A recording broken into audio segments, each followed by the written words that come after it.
All right, we live, bro. Yeah, man. Bro, no, he saw me calling.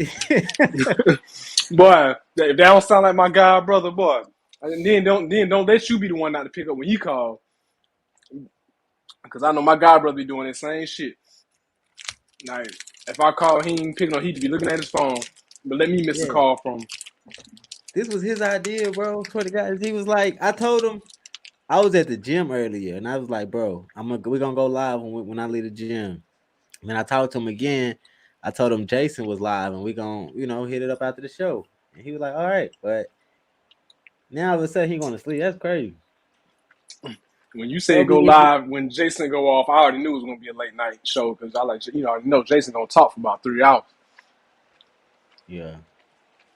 I already knew I it was gonna wasn't be trying late. to say I wasn't trying to hold it that late, but you know what I'm saying, like Jason's still going. Eventually, I was just like, all right, we just go ahead and knock this out.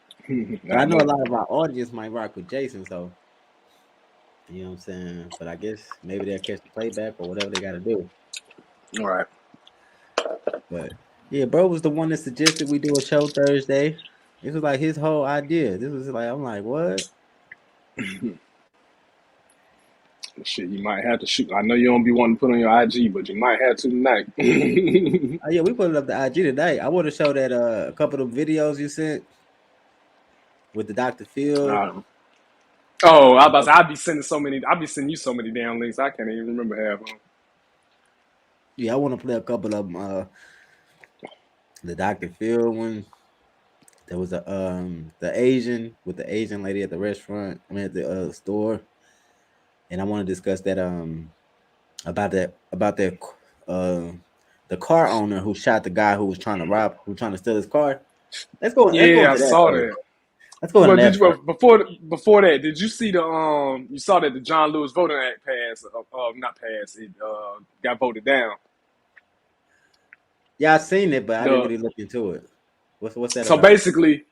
basically, the Democrats was invoking the name of black folks' trauma and shit, trying to make it seem like, hey, black folk, we need you to come out here and vote. So because we're gonna because if you don't, they're gonna strip away your right to vote and blah blah blah blah blah. And if really, it's just to get people to be able to vote without an ID. So it Mm, really was just going to benefit illegal immigrants. It wasn't going to benefit black people. Like, how many black folks do you know that don't have no ID? We need the ID for everything. Hell, we can't even get food stamps without no ID. right. You can't even buy no cigarettes without no damn ID. You can't get no liquor without no ID. Not saying, that's all what black people do. But if y'all trying to make it seem like it's gonna affect black people so much, let's make it realistic now. Because like I said, what black folks do you know that don't have an ID? Like Mm-hmm. very, very, very few.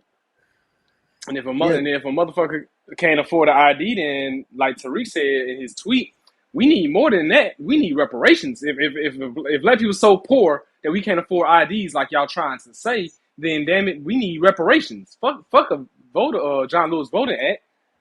But yeah. like I said, that was really go ahead.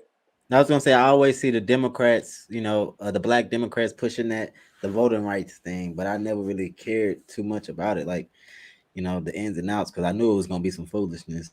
But keep going. Yeah, I was as you shouldn't because, like I said, man, that was just a Trojan horse to try to get us to Hmm. support something that really was going to hurt us in the long run. Because the Democrats know that the black grassroots voice is getting louder and louder, and we pushing for tangibles, or else either you're going Right. to give us tangibles or you ain't going to get our vote, and they know that, and the numbers are showing that. So what they're trying to do is they're trying to replace the black vote. That act would have allowed illegal immigrants to now vote in the Democrats' mind, that would have replaced our vote.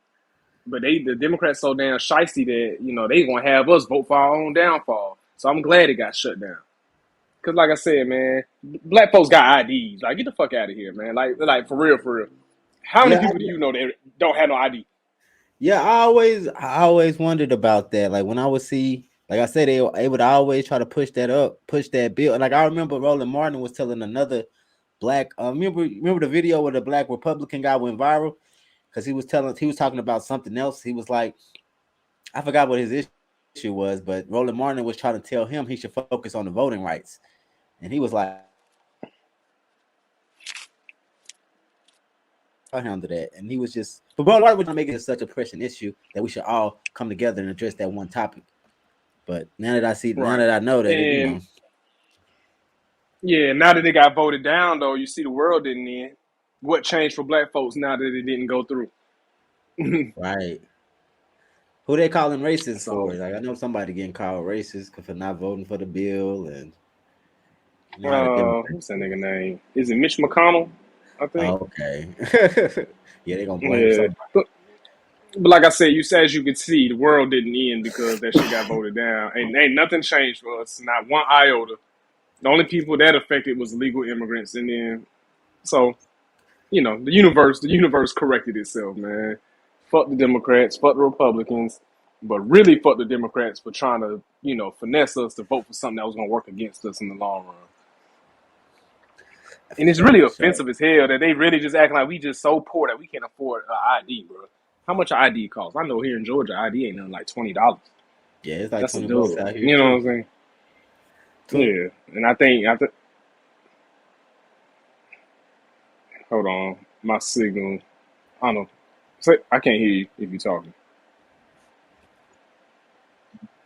No, I didn't say anything. Right. Oh, okay. But yeah, I think the highest ID is only like $33, and I think that's out there in like California or some shit. Some states is $10. So Yeah, like I say, all this stuff is affordable, so I never did understand the real big. But now that I see that it was a push for the, for some non-citizen type shit, then yeah, it makes sense right, now. It makes so much more sense now. But right. yeah, I wanted to talk about this. The car owner is now facing charges. He facing gun charges after fatally shooting a suspect.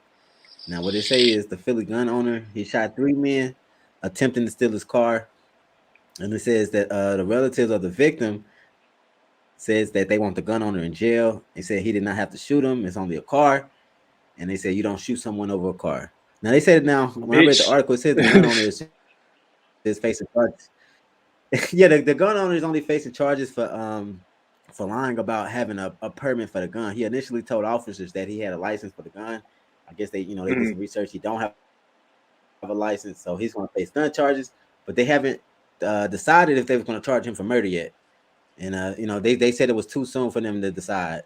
So I want to know, what are your thoughts on that? Should he be charged, or like, what are your thoughts on that? Uh, Now, I just want to put out a disclaimer. I haven't really looked into the nitty gritty details of this, so I'm not familiar with the laws up there in Philadelphia regarding guns. But I know here Right. down in Georgia, this is pretty much an open carry state. So out here, if you're 18 and older, you can own a rifle or a shotgun. If you're 21 and older, you can own a handgun. We don't have to get a license in order to own a gun out here. As long as you're not a felon, you can buy a gun. They're gonna just do a little FBI background check, and if you pass it, you can walk out the store with it. Um, Now the only thing that we need a license for out here is for concealed carry. So for me to walk Right. around with a gun out here, without a license, I mean, to walk around with my gun, I would need a license for that. But if I have my gun in my vehicle or my car, I don't have to have a license. So so let's say somebody tried to break into my car or something or whatever, and I grab my gun and I shoot them. Out here, I would be justified because that's my property. They call it castle doctrine. It would basically be they would treat it the same as if somebody was trying to break into your house. So Hold I up, would hold be up. justified out here. So you're saying out there, if somebody was breaking into your car, you would be justified in shooting them? Yes. Okay. Because they call it like castle doctrine. That's you're protecting your home and your property. You know what I'm saying? Hmm. Now, but if let's say somebody was breaking into my car, I had my gun tucked in my pants, and I didn't have a concealed license, and I pulled it out and shot them, I would still possibly face charges for having a concealed weapon without a license. Which it sounds like to me that's what he's facing, something similar to that. So that's why, as a gun owner, you got to make sure that you're doing everything right, man. And that's one thing that I tell other potential gun owners, man. Know your laws in your area. You know what I'm saying? Like, just because you can buy a gun don't mean nothing. Make sure you know how to use it, and make sure that you know the laws surrounding it, so that you don't get caught up in no bullshit. You know. Um, so let's say I got a concealed carry license, and I'm walking down the street, and somebody runs by me and spits on me. If I pull out my gun and shoot them, that would not be a justified shooting, because that's it's not necessary force, I guess you could say. You know what I'm saying? Right. Like, so if somebody just spit on me and I turn around and shoot them, even though I'm a legal gun owner, I can't just, that's too much force for something like that. Now, that motherfucker start putting their hands on me, start swinging on me, hitting me and shit, and then I shoot them, then yeah, I'll be justified. So, like I said, laws vary from state to state. So that's why you got to make sure, as a gun owner, you have to know your laws in your area, or you can get caught up in some bullshit like this man is, because it sounds like he getting caught up just for not having the proper license. I But don't think he'll get charged with murder though, because that is his vehicle. That's his property. but I hear a lot of people. I haven't really looked into the laws either, but I hear a lot of people talking about that you can't like the reason why like you're able to just to protect yourself in your house because you can claim self defense, but you can't do that over property. So it's saying like the guy was inside the house, he came outside and he shot in their direction. So he was in no immediate danger. You know what I'm saying? I would be interested to see how Yeah, that like I plays said, out. it varies. It varies. Like I said, out here in Georgia, if I had the proper license to have my gun on me, and I was walking up to my car and seeing somebody break into it, I could shoot their ass. Okay. So, like I said, it just all depends on your area. That's why you have to know your laws, man. You have to know your laws. Matter of fact, did you see that video where the dudes was in the bar? It was out here in Atlanta. Matter of fact, the dudes was at a bar. They got the jaw jacking with each other, and basically one guy shot the other. And matter of fact, he ended up shooting like three other people, because for whatever Mhm. reason, black people have terrible aim. For whatever reason, it just seemed like anytime we shoot, a bystander gets shot. Right. Um, but yeah, basically he's facing charges, even though he had the proper license and everything. But the problem was basically he was kind of escalating the situation. Like, he was getting all in the Mhm. dude's face or whatever, whatever, and then I think he initiated contact. He like bumped his chest against him or something to that nature. You know what I'm saying? Now, if he was sitting there, like, talking to the dude from afar, and dude approached him and then put his hands on him and he shot him, he would have been justified. But because he made contact with him first, he's now facing charges. Like, with gun laws, man, they're really that picky. Like, something as little as who touched who first will make the difference between you facing charges and not. Right. So that's why, again, it's very important to know the laws in your area. I agree with that. Yeah, you sent me a clip earlier. It was I guess it was a podcast, a suspected white supremacist on the right talking about transgenders. I guess he was responding to I guess they were trying to have a debate. Do you know more about the clip? Like what do you know about it? Um, I didn't watch any extended clips other than what I sent you, but I am familiar with the dude that was on there, Walsh. What's his first name? I Matt? forget. It's something. Is it Matt Walsh? Yeah, Matt Yeah. Walsh. Yeah, he's a white supremacist, on a far right leaning white supremacist. Um, but I do wholeheartedly agree with him on this topic. Hmm. And when they go, and if anybody watching this ever watched any previous episodes that we've done recently, I make it a point to point out that white supremacists can take both sides of every argument. White supremacists are not just, redneck trailer trash white people. You know what I'm saying? There's some clean cut Democrat liberal white supremacists. Right. But he is a right leaning white supremacist. He definitely has a lot of anti-black talking points and ideologies. Um, but when it comes in this particular situation, in regards to uh, trans people, and not all trans people, but these vocal trans people that are now trying to say, you are whatever you identify as, and a woman is whatever you perceive a woman to be, or a male is whatever you perceive a male to be. I agree with him on this, just like I agree with Hmm. Candace Owens, with certain things from time to time. That's not to say I'm an endorser of Matt Walsh, but I do agree with him here. All right, I'm about to play this clip. It's about 2 minutes, so I'm gonna let it rock out all the way through. All right.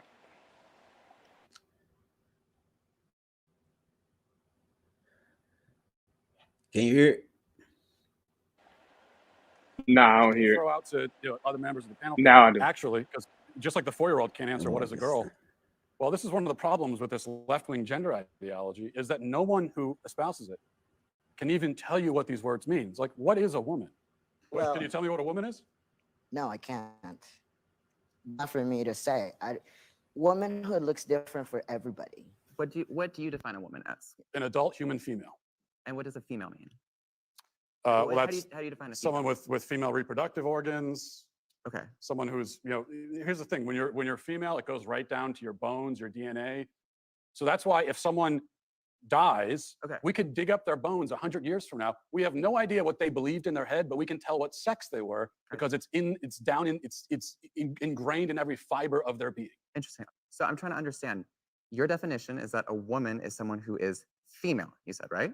Correct. Gotcha. Is Okay. a biological female. So what happens if we have maybe someone who is female, identifies as a woman, right? Cisgender woman, right? As you just explained, but maybe doesn't have the ability to reproduce. Maybe doesn't have those organs that you're talking about that are reproductive organs. I have answered the question.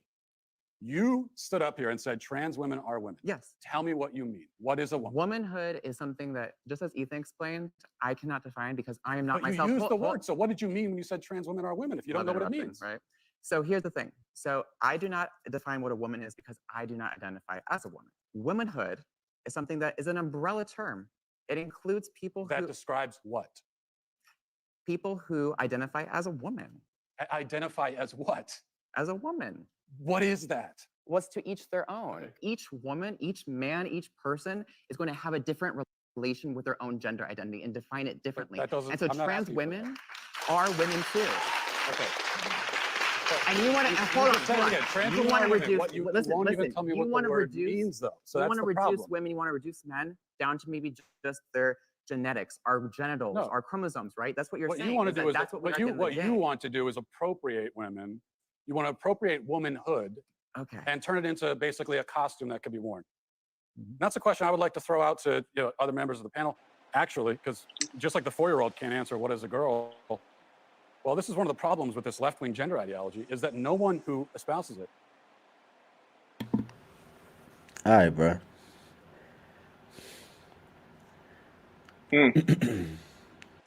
Now, on my end, that last part got cut off. The last part when he was talking about the 4-year-old. Okay. In the clip, in the clip that I saw, basically what he was saying was, once you start playing, these little word games or whatever, who's to say, oh, someone has a relationship with the child? I'm like, oh, well, the child identifies as a grown woman. You know what I'm saying? Like, y'all start playing these word games and shit. You know what I'm saying? Like, and I personally feel like that is the end goal. To start having these words whose meanings can change definitions just on a whim. They're going to utilize that, and when I say they, I'm talking specifically about a certain type of person. They're going to start using that to their advantage to do things that normally would be looked down upon, if not flat out illegal. You know what I'm saying? But yeah, it's some sick shit, man. And he was completely right. If you can't define what a woman is, then how are you going to tell somebody, how are you identifying as something that you can't even define? Like, that doesn't even make sense. So I don't know, man. It's just some crazy shit, man. It needs to be called out. And I find it real crazy that the damn crowd was in the background clapping. Like, what y'all was clapping over? Mental illness? Because that's what that is. We're watching mental illness on display, and y'all cheering it on. Yeah, man. That's heavy, bro. It's a lot going on. It's been a pretty busy week. And the stock market been looking crazy. I don't know if you've been paying attention to the stocks on the day-to-day, but yeah, shit's Yeah, I've going been down looking. right now. Yeah, I follow the more information the investment page, so I'll be, looking at all the stuff we be posting. But yeah, Yeah, man. put it this way: Biden presidency looks like his buy season. This is the That's what season they. to buy. Yeah, that's crazy. That's what they're saying in a lot of groups. They like, man, Biden is killing the stock market. But then you got a lot of people that say, "Oh, the president is in control of that." But I ain't gonna lie. It just so happened that this market is very, weak. Like I ain't gonna lie. It's been Well, a the lot of president doesn't have direct control over it, but he definitely has influence over it. And when I say him, that includes his administration. You know what I'm saying? And like folks, the stock market doesn't just happen in a vacuum. Everything is connected with the stock market. right, For instance, right. like just even on the electronic side of the game, Xbox, Microsoft just purchased one of the biggest, if not the biggest, game development studios, Activision Blizzard. They make Correct. like Call of Duty. Hmm. Activision makes like Call of Duty and stuff. Call of Yeah, yeah. Duty, regardless of how you feel about it, is probably like the best selling video game franchise like ever, or in the top two in between that and like Grand Theft Auto. Every year there's a Call of Duty in the top two spots of best selling video games, whether you play it or not. And people are now saying, damn, Microsoft slash Xbox just bought Activision. Now look, PlayStation stocks done went down. Mm. Like that, you know what I'm saying? That decision had nothing to do with Sony, had nothing to do with PlayStation. But like I said, things don't just happen in the vacuum. Everything is connected. Yeah, yeah. That's a fact, man. Yeah, they paid about 70 billion, and yeah, they got they bought Tony Hawk as well, and Warcraft. Yep. And So, Warcraft is another big franchise. That's not my cup of tea, but I know there's a lot of people on PC. They play that stuff. Like I said, Activision Blizzard is a huge company, man. And you said they pay 70 billion for it. yeah, yeah, 70 billion. Ooh, billion. That's Yeah, more money man. than some folks' families have seen in generations, plural. Yeah, that's a beautiful thing, man. You know what I'm saying? I wish we had it like that, Right. We need some black owned businesses, man, with that buying power. Right, and just to say on the financial tip, yeah, and that's the second biggest purchase Xbox has made recently. Well, Microsoft has made recently. They also purchased Bethesda Studios. Bethesda Studios is another huge studio. They got a lot of like franchises that a lot of people on PlayStation played. Like Bethesda made like the Elder Scrolls series, like Fallout, just like a lot of games like that. Like those are real popular franchises, and now it's exclusive to Xbox. So yeah, shit getting crazy out here. But at the same token, though, if I was currently investing, I probably would start buying Sony stock because it's gonna shoot right back up. It's gonna shoot right back up. Like Yeah, the whole market is going to recover, and there's a lot of right, discounts right now. So, right. if you got it, man, some people might want to look into, investing in something. You know, everything is pretty much on Yeah, sale. It could go lower though, so you could. yeah. This That's market. and that's also another thing. That's another thing. It could go lower, but I know they. I think Sony dropped like 13% yesterday. So it's like, if it ever Mhm. if it recovers to what it from the point where it dropped at, shit, you're gonna make a 13% profit. You know what I'm saying? Right. Because it's gonna go back. Yeah, Netflix dropped about 26%. So, Mm. and Netflix been killing it. So Netflix ain't slowing down anytime soon. So Well, you how just do get you feel? go ahead. How do you feel about the Netflix keep raising its prices like every couple years? Because I remember when Netflix first started. First of all, I remember when Netflix was DVDs. I remember that. Back Right. when you would go online, choose what movies you want, they'll send you the DVDs, you would watch them, put them back in the mail, and they'll send you some more. And then I remember when they went into streaming, which was around 2011, when they started the streaming. I remember the price for streaming back then was like $5. It was like $4.99 a month. Then Mhm. it went up to like $5. I mean, no, it went up to like $6, and then went up to like $8. Like it's been going up slowly but surely. Now I think the cheapest package is like $10 now, if I'm not mistaken. That's pretty much like a 15%. I mean, 50% price increase.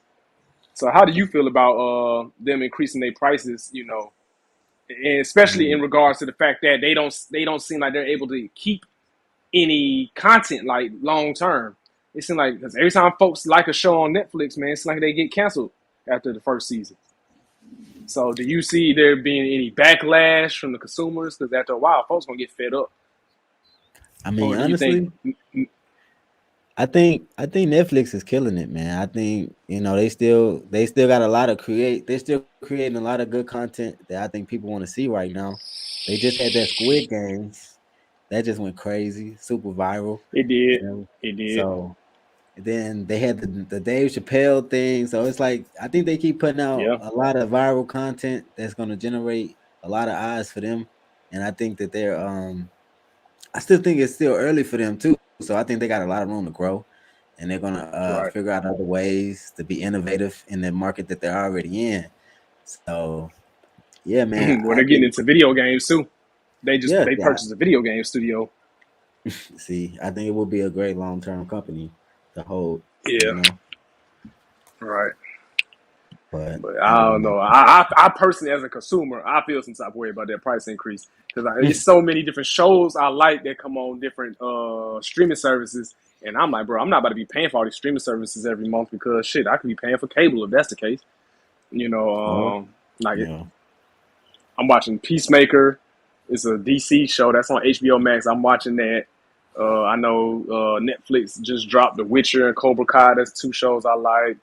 mhm. Uh, Disney Plus just dropped that Star Wars Boba Fett show, and I think Hawkeye just went off. You know, and it's like, man, I'm not about to be paying for all these. So what I be doing now is, if it's a show I want to watch, I'll pay for that month, but I'm canceling that thing right after. Like, That's funny, so somebody gonna have to fight for my dollars, man. I ain't about to just be giving it to them every month. right? Yeah, I didn't even think about it like that. That's yeah, that's an interesting play right there.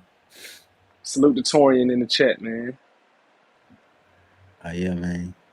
Yeah, appreciate the shout out, man. He been showing the page some love, man. Heck yeah. Yeah, I'm looking at the stocks right now. Uber is another stock I'm in right now. It's pretty. It's about $37 right now. So I know. it's a lot of I know red, man. Torian be on that investment tips too a little bit. Oh yeah, Yeah, but yeah. What yeah, else we man. got? So, um, what was another video that? But did you see that video of the Asian woman going in that girl pockets? I think you Yeah, I had seen posted that. that. Yeah, I went to the. You seen the? I went to her Instagram page. I think she kind of got like some clout. She got a blue check and everything. I'm not sure who she Mm. is, but she's somebody, I guess. Is there a way you can pull the video up for the Oh viewers? yeah, yeah, yeah. But I'm gonna pull it up. But what were you gonna say about it? Nah, I'm just amazed that that black women are still spending money with these folks after they habitually beat y'all asses on the regular or disrespect you on the regular. Like, I just don't Mhm. understand. Like, is the hair that serious? Like, is it really that serious that you're willing to put up with abuse to get them bundles? You like, is the hair that good? Like, I just don't understand. Like, is there not any black owned beauty supply stores? Like, I just don't understand. Hell, if nothing else, man, you can get half that shit off Amazon. Yeah, I wonder what she was getting. So I guess we don't. Well, did she Well, it still had buy it? I All don't right, here we know. go. I'm gonna I play it. seen. Okay.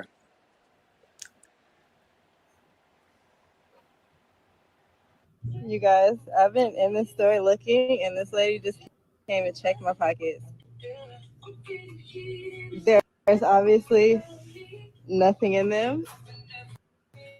She didn't come up to any other person. Only black person in the store, and you decided to check. And you decided to check my pocket. I'm the only black person, and you dug your hands in my pocket. I'm Asian. You're Asian. You're not black. You sat here and looked at me and went over there and dug your hand in my pocket. You don't care? Good. I'm glad. I don't care. Yeah, Good. Good. And you guys see her touch my pocket.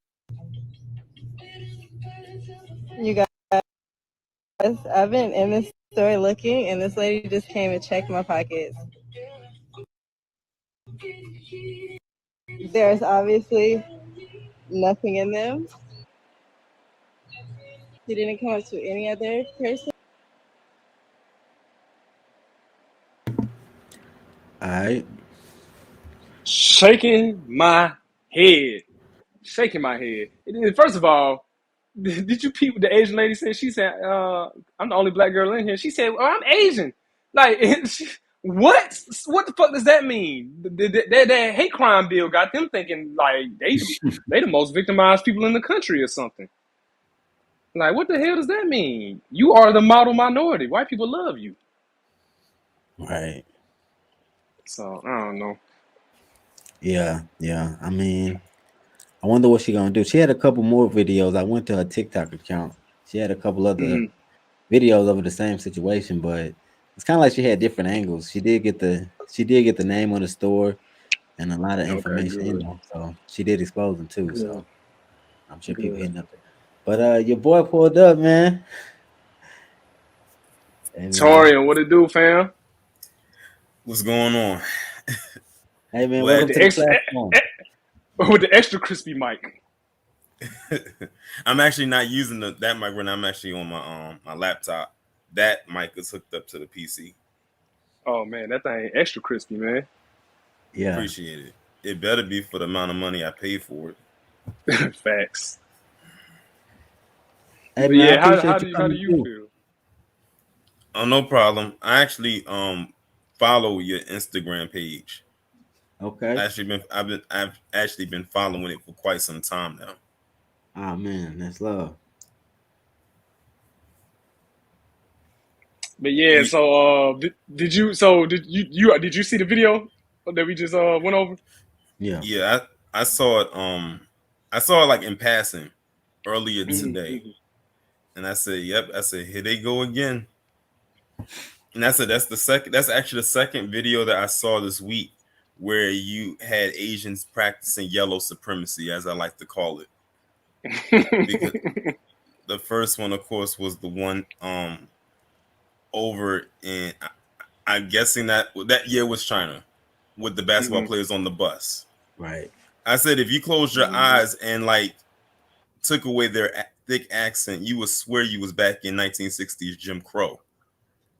Mm, And I I said, I agree. don't know if anybody I said, I don't know if anybody picked up on it, but in the midst of them all saying, that word, if you notice when one of the players got off the bus, they got louder.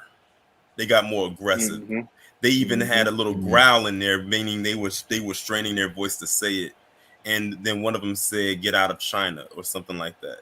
mm, And I Yeah, I said, heard him say that. and I was saying, and because I have a video coming up about that, and I'm gonna like really speak from the heart, but it's pretty much going to end off with me saying "fuck it, stop Asian hate." That's pretty much how I ended off at this point. Like, and I don't care how anybody feels about it. It is what it is. My brother, he lives in China. He lives in Beijing. And initially, when he went out there, he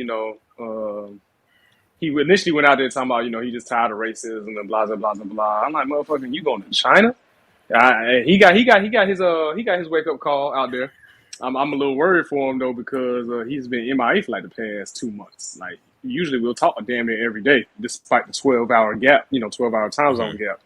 But for like the last 2 months, he has been MIA. Like he has not. I don't know what's going on. So I'm hoping he all right. But he got his wake up call out there because them folks was doing regular checks on him. Like we'll video chat with each other and stuff. And while he just sitting at home, man, he get a knock at the door. He open the door, man, be like the little Chinese military police, just doing random checks. Man, he was a teacher out there. Mm-hmm. Yeah. Yeah. So. I find a lot of people that go over there abroad to work, a lot of it is teaching. A lot of teachers go over there to teach English Mm-hmm. to them. mm-hmm.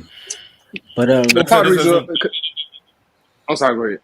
But I was saying this doesn't surprise me because remember what happened last year.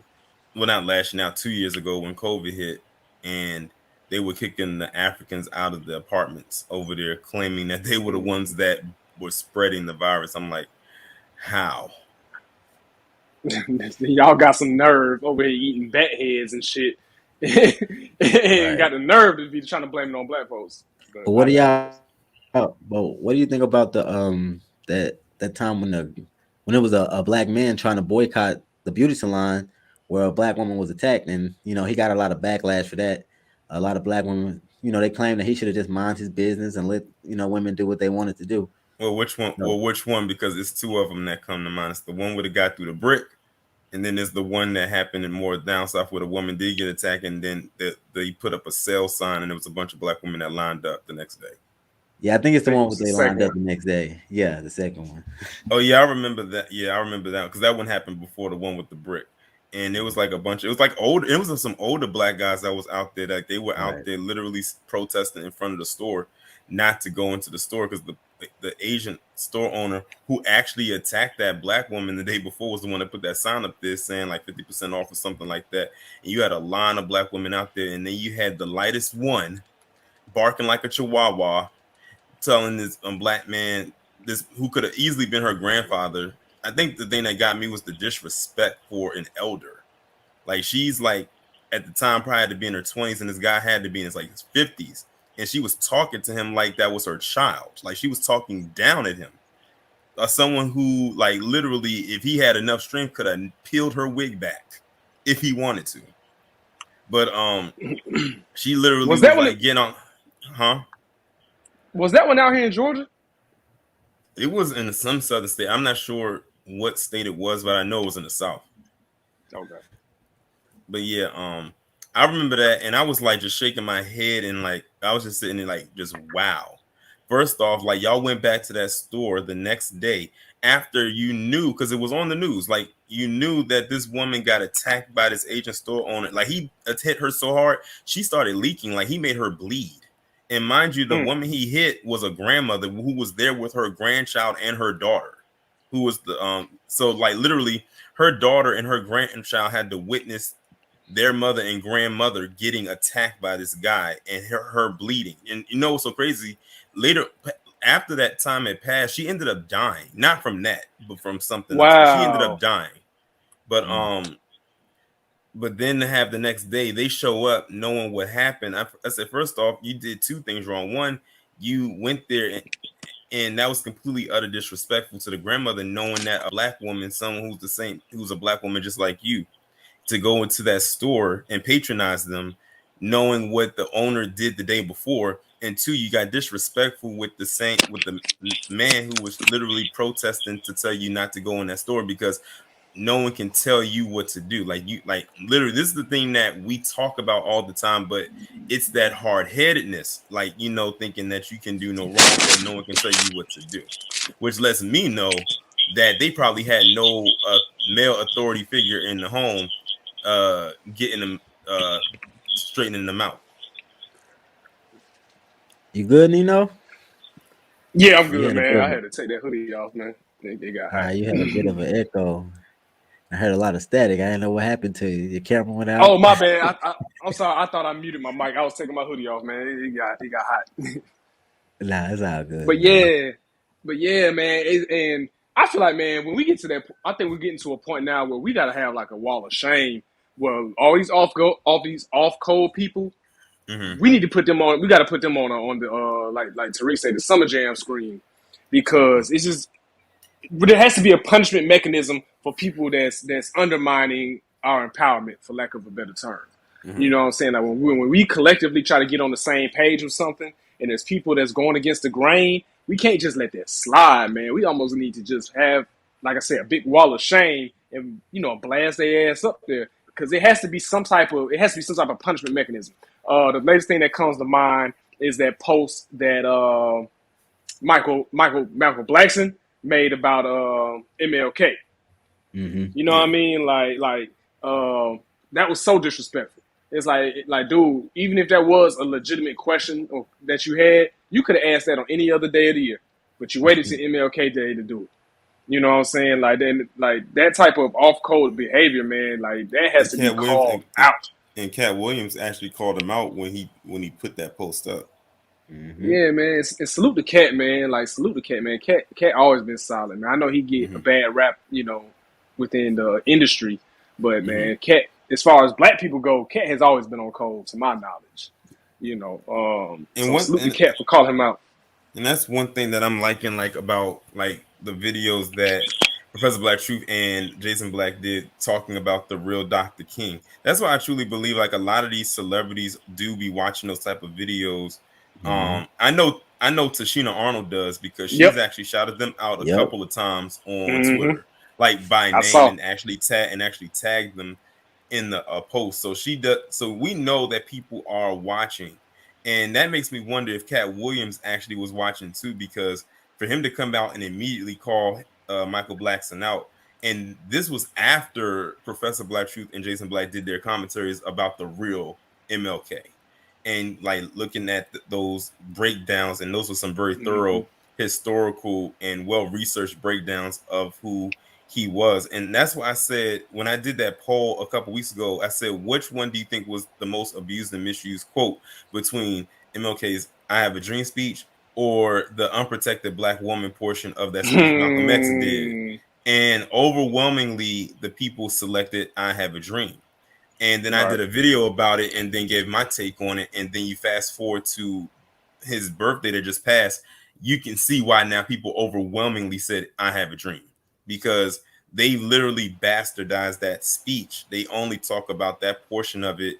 I actually just recorded a video, and I haven't uploaded it yet, about Ron DeSantis and that stupid bill that he's trying to get passed, that unfortunately has so far won approval for it, which is not a Hmm. good thing, because that means it's in a step in the right direction, in Florida, where they're trying to make it seem like white people are being oppressed down there.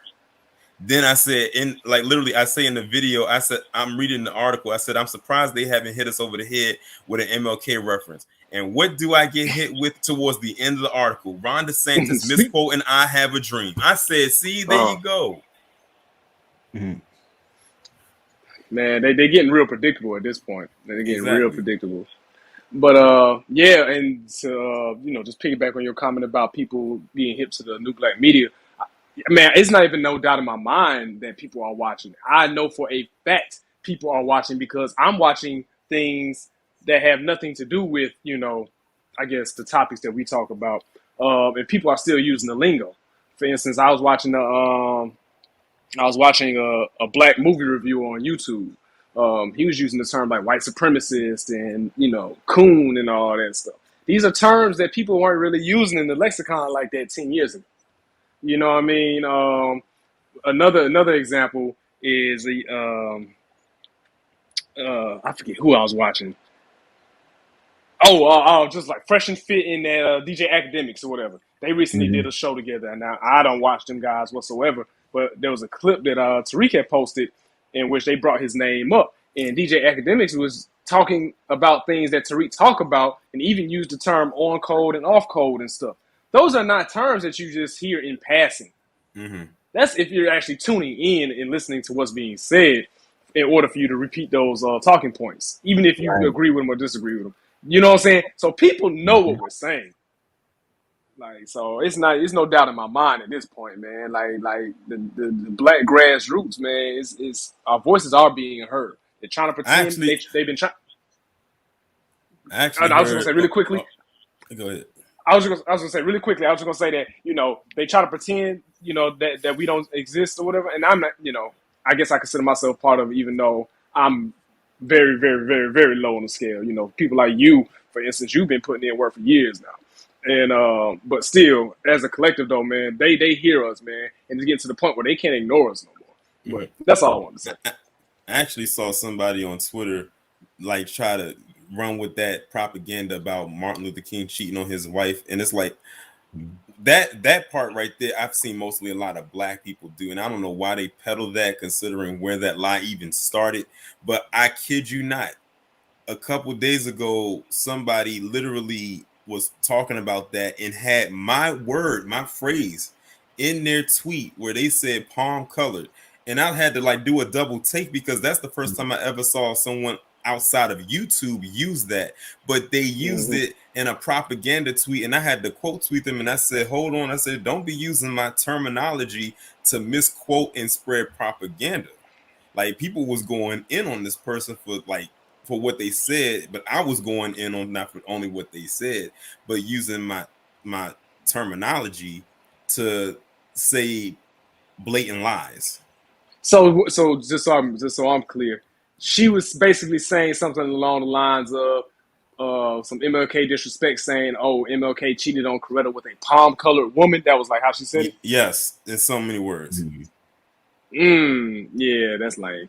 But one thing I've noticed, that a lot of the people, and folks gonna call me divisive, but at this point, that's the point. I'm trying to be divisive. I'm trying to divide myself from the coons and bootlegs and the tethers. But a lot of the people that I see that keep regurgitating that talking point or that rumor is a lot of flag wavers and a lot of foreign flag wavers that keep regurgitating that point. And I point out that, do y'all not realize y'all are regurgitating a talking point that came from the same feds that had Martin Luther King killed, and you're going to take that as facts with no proof? It's all hearsay. And then they keep telling us, but there's a tape, there's a recording. Okay, well, direct me to where we can listen to this recording. And then they get quiet then. And then also I point out the fact that y'all have no primary sources for this. It's all he say, she say. Coretta Scott King herself said in her autobiography that it is all a lie, and that even Ralph David Abernathy was a lie. But see, that's a primary source. But see, that's the thing with Twitter, man. They it's really ran by the feminists and the LGBT type folks. They really got a heavy footprint on Twitter, so they can just run with it, whatever narrative they want. So yeah, we got to stay clear of that. I don't even think that is ran by them. I think they're a very small, just very loud minority. I think, and this is something that Taurean had pointed out today, I think the algorithm just favors them.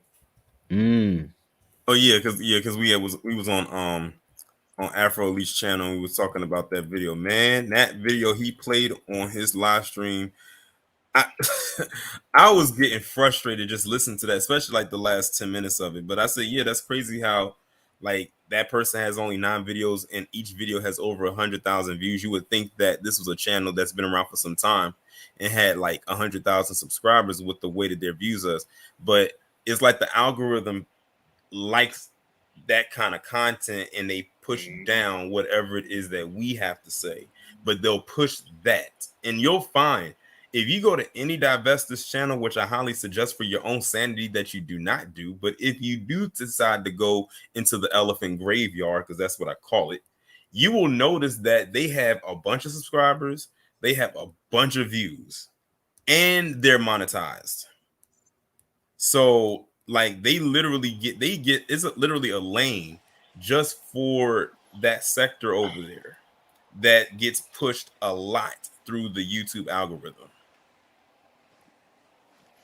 Yeah, and yeah, man, these algorithms are designed to be anti-black, man. Just like the facial recognition shit. Remember how articles was coming out about how facial recognition is inherently racist. I feel like that is not by mistake. That's by design. And I feel like these YouTube algorithms are the same thing, because it's a lot of times where a lot of people I know in the I guess the B1 community, when they go live, I do not get notifications, no matter how many times I hit notifications set to all.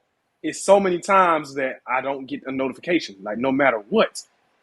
But let any other channel, mainstream channel, or not even just mainstream, anything not dealing with dismantling white supremacy. Anytime they go live, I get notifications back to back to back to back.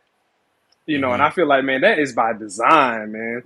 And the only way for us to combat that is to keep doing what we doing now. Hey, I need y'all to like, share, and subscribe. Repost this on your social media or whatever. That's the only thing we really can do.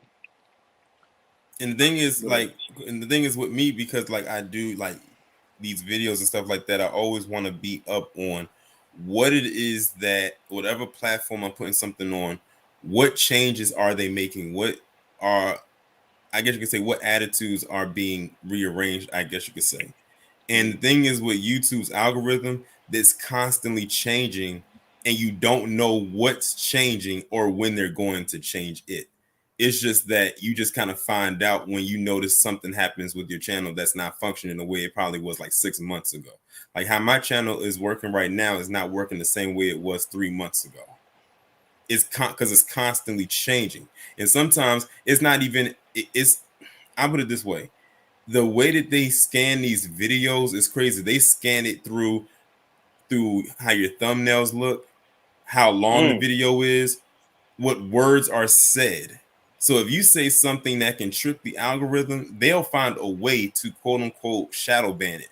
So if you say even one word out of the hundreds or maybe even thousands of words you may say in a video, it will slip up and it can affect your entire channel. What they'll do is they'll see if they can go back and scan your channel and see how many times you said that one word. And then that's when they'll get you. And the thing is, when it comes to a shadow ban, you don't know when you'll notice when it happens, but it's not like they'll tell you, oh, your channel has been shadow banned or anything like that. But you'll know when you look at it. And the thing also about it is you don't know how long it lasts. It can last a week. It can last 2 weeks. It can last a month, 2 months. Sometimes it can be for an entire lifetime. It could be forever. Oh, trust me, I know about them shadow bans. I know about them. So one thing that I've noticed, and I don't know if you guys have noticed this, there's certain words that you can't even say in the chat, a live stream chat. Like you could type something up, and then if you hit send, it'll pop up in your chat box, but everybody else can't see it. Like for instance, if I tried to type in the word bed winch in the chat box, it showed up on my chat box on my side, but I had it playing on the TV, and I can tell if my chats are going through or not because it'll show up on my TV through through the chat log. And certain words that you say, just will not show up. Like it's probably been times where you probably done said something in the chat and you didn't get a response, or you said something directly to somebody and they didn't respond, and you probably like, oh, well, maybe they just chose not to respond or whatever. Yeah. No, it's probably because they didn't see it because it was never posted on YouTube's end. Like I said, but the one word that's not blocked though, and there's a lot of words that is blocked, like bed winch, coon, just a lot of stuff like that. Yeah. But the one word that goes through every time, nigga. Yeah. They let nigga go. And there's been times where I done had people, I'd be arguing with folks on Instagram. That's my new thing now since I'm, banned from interacting with folks on Twitter. There's been times where people call me nigga in a derogatory term, and then I'll report that shit, because I do report people pages and stuff when they talking hella greasy, because that's what they do to me. So I return the favor. Folks will call me nigga in a derogatory term, and then I will report that to Instagram, and I'll get a notification back a couple hours later, like, hey, we didn't remove so-and-so's comment because it didn't violate any of our rules. I mean, this motherfucker straight up called me a nigga, like I said, in a derogatory term, but they let that slide, though. But then, but let me call them alphabet people. Oh, we have removed Nino Black's comments. Yeah. For alphabet people. Exactly. But they can call me a nigga, though. That's just like if I do a video on here and the topic is bestiality, I cannot put the word bestiality in the title because I will get a strike. I know this because it happened twice before. It's been a while, but whenever I do that topic, I can say the word bestiality in the video, but I can't put it in the title because they will strike it. Because like I said, that has happened twice. I don't even run the risk of even censoring the word in the title. I just like title it in a way where it's where where it's headed. You'll know what it's like. I'll just say that's why, like, when it comes to videos, if it's talking about rape, I'll say violation. But I think even YouTube still knows what I'm talking about when I say that, but it's not hit as heavy opposed to me putting the word rape in the title. So so it's like I also have to censor the titles, because if you notice with the thumbnails has a different title than the actual official title of the video, but it's still alluding to what the topic is going to be about. Well, and the crazy part is, man, these monitoring systems have gotten so sophisticated that even on Instagram, if I post a picture that has anything dealing with the C19, they have a whole disclaimer at the bottom. Like that's how sophisticated it has got. Or I could post a video I could post a clip and they mention it in the video. Oh, it has a disclaimer at the bottom. Like, and it's like, and it's not a physical person that's going through that, man. They have a system that they can filter these pictures and videos through that catches that, and that's low key scary. Cause that's some real sophisticated technology to be able to just have a bot scan through a video and pick out words that y'all got in the system. You know, cause hell, how accurate can that really be? When I'm watching damn Netflix, sometimes subtitles be wrong, but but y'all C19 disclaimer catches it every time. Yeah, that's why I like So develop. That's why I developed my own, like, I guess you could say, vocabulary or different words to work around that, where people still understand what it is. I guess that's how the whole palm color thing came about, and it just kind of took off from there. I didn't say that with the intent of it catching on, but it happened, and it's still being used to this day. It even made its way to Urban Dictionary, which caught me by surprise until somebody actually told me that. And I said, let me go oh ahead and look wow, that up. And sure oh yeah. enough, it was there, and they actually gave me credit for coming up with the phrase. Well, as they should, because I've never heard nobody That's use that dope. term before you, and I definitely have. I definitely added it to my repertoire. You know, you got to have a spectacular vernacular nowadays to get around all these, flagged phrases. Because I know even when I say white supremacists on Instagram, Instagram will even send me, hit me like, "Hey, are you sure you want to send this comment?" It looks Twitter like does the similar same comments thing have, now. yeah. Twitter does the same thing now. Like, they have like their own little censoring system. Like, if you type in, like I said, a cuss word or something like that, they're like, "Are you sure you don't want to edit your tweet before you send it?"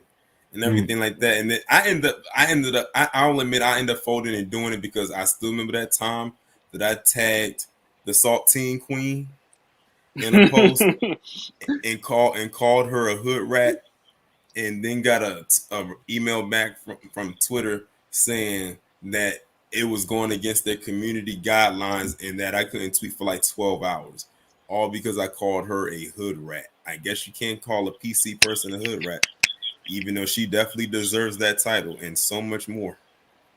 Mm. Yeah, man, it's getting wild out here, and I know, with Zay, I keep trying to tell Zay, man, he needs to, you know, build up his YouTube side of the game because Instagram is taking off. You know, his Instagram, is already established. I'm trying to Right. get him to, get on his YouTube a little heavier. But one thing that we had talked about was fear of demonetization or fear of all that. Oh So, yeah, yeah. Do you experience that a lot? Like, are you like I don't know if you monetize or not, but do you feel like that they're playing with you in the algorithm as far as it comes to revenue? Yeah, my channel has been monetized for like the last few years now. I remember when this channel wasn't monetized at one point, and I had to apply for it because the way the monetization thing works now is way different compared to how it was years ago. At Mm-hmm. one point, anybody could be monetized on YouTube. Like, there wasn't a requirement, there wasn't a certain amount of subscribers you needed or watch time like it is now. Anybody could get monetization. I remember when I was monetized, it was before I had even had like 1,000 subscribers or something like that. And they, at that one time, Google, who of course owns YouTube, would send you a check in the mail if you cross the $100 threshold, which is the amount of money you need per month in order to get paid $100 or more. And they used to send you a check, but then eventually they went to direct deposit because, of course, a lot of people were saying people were stealing their mail and taking their checks. Like, the mail carriers would see that Google logo and already knew what time it was. So they said, like, let's go ahead and do the direct deposit. But yeah, it was, like I said, it was at one point where it wasn't as strict as it is now. I actually just downloaded a book to called the YouTube Formula, and the chapter that I just finished reading today was actually talking about the copyrights and the ad revenue and basically the origin of all of that, which started all the way back in like 2007. So it's just an amazing little history about that, and I'm still reading it. Actually finished that chapter today.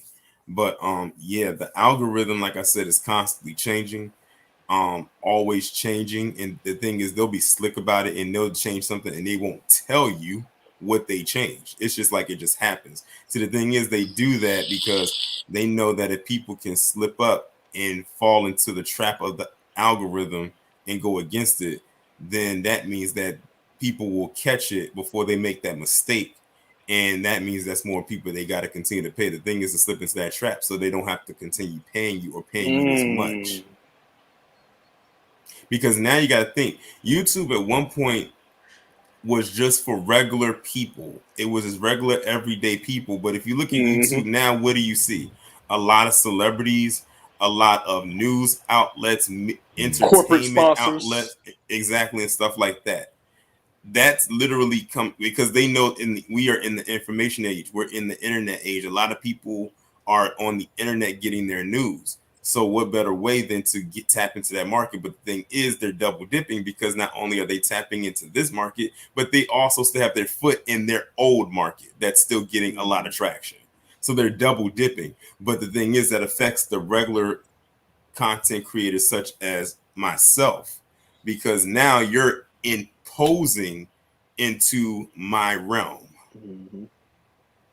Yeah, I've noticed.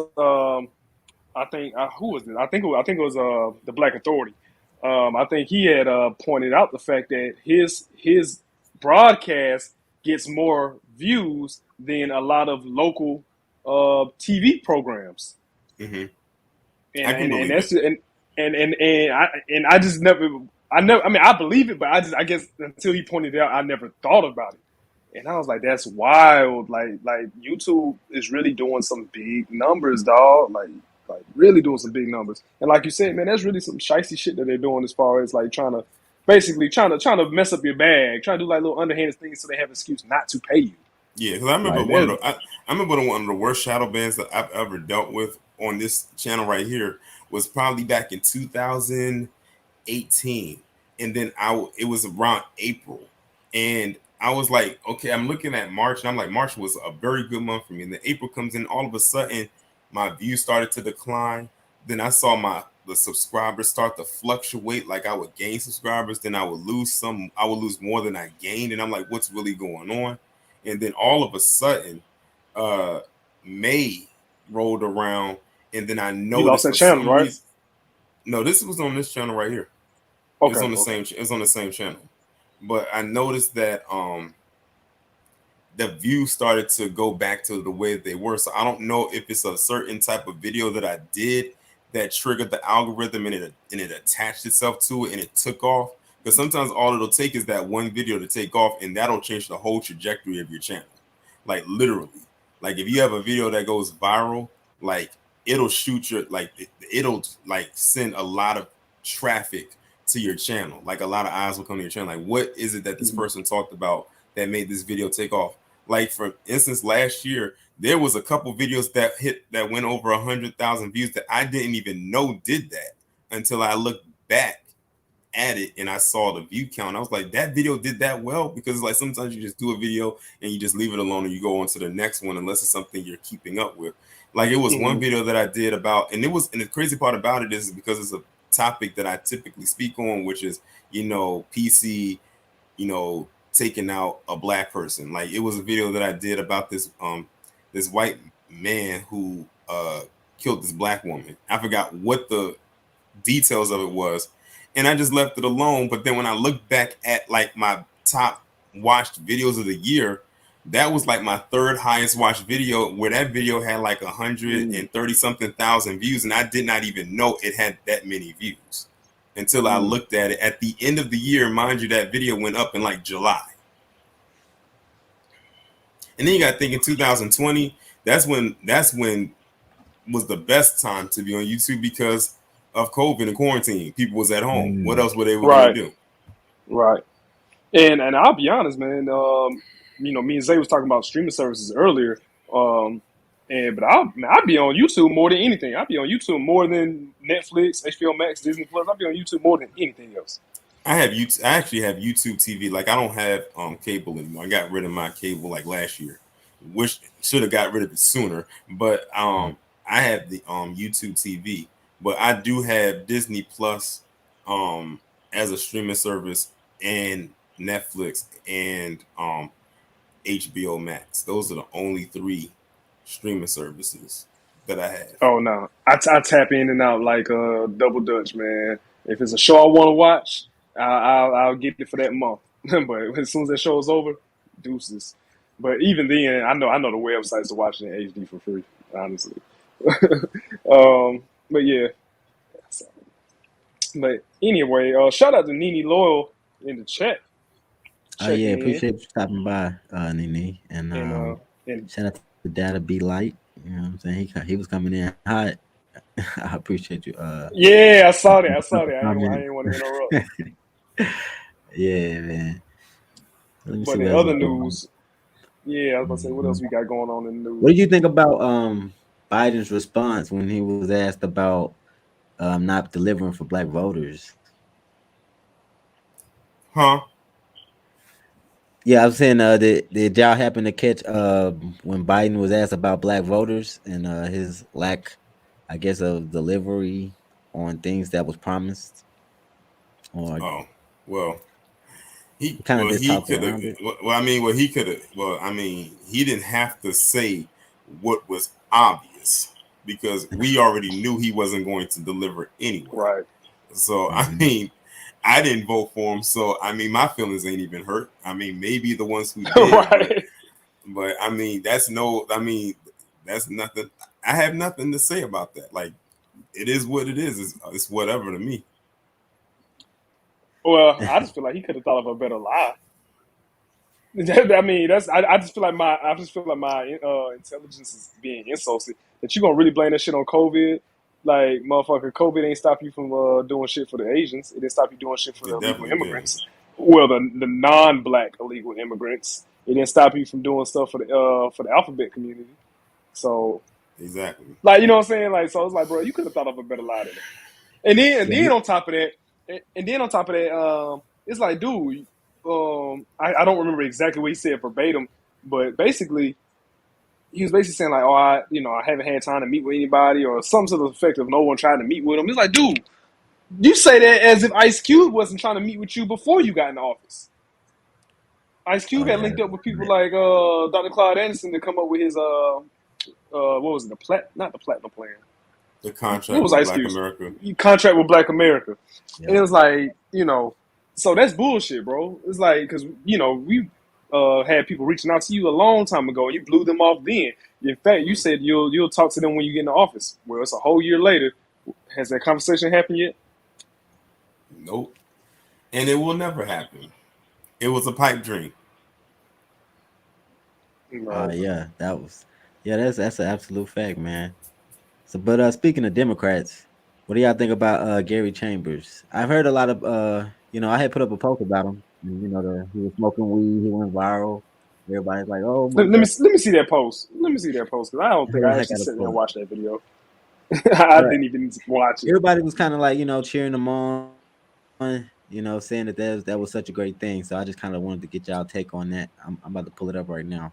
That was the one that was smoking weed in the campaign video. Mm-hmm. So they went from vax that thing up to twerk your bosom. Get your booty to the Take, pole. yeah, get your booty to the pole. Now we doing backwood ballads. Yeah, here you go Shaking my right here. head.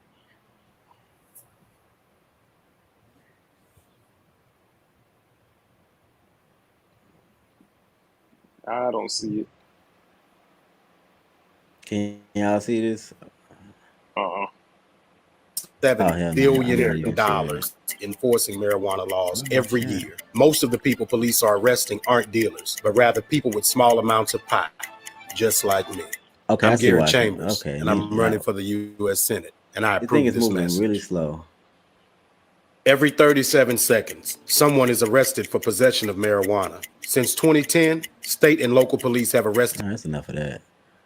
I couldn't really get it to pull up all the way correct, but No, it was playing. hopefully you It got was the playing on gist my of. end. Okay. So what do you think, man?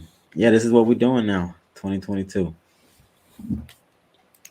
Well, So what first do of you all, think? next time you pull something up, I'm gonna Do cut you my think camera it's? off. I think that slows it down. Yeah, I don't know. I'm not sure what it is, but So what do y'all think? Do you think I mean we already know what to say about this. I mean this is crazy. My Like thing is I guess my it's thing is this like my thing is this like how come every time there's like a black politician, or as I like to call them, politician, how come every time they are out there doing something and I guess they're trying to gear it towards black people, they always have to go a very stereotypical route with it? Like in this case with the weed, or the get your booty to the pole, or vax that thing up. I'm like, can you just talk to us like we're human beings? Like right. talk to us instead of like talking like talk.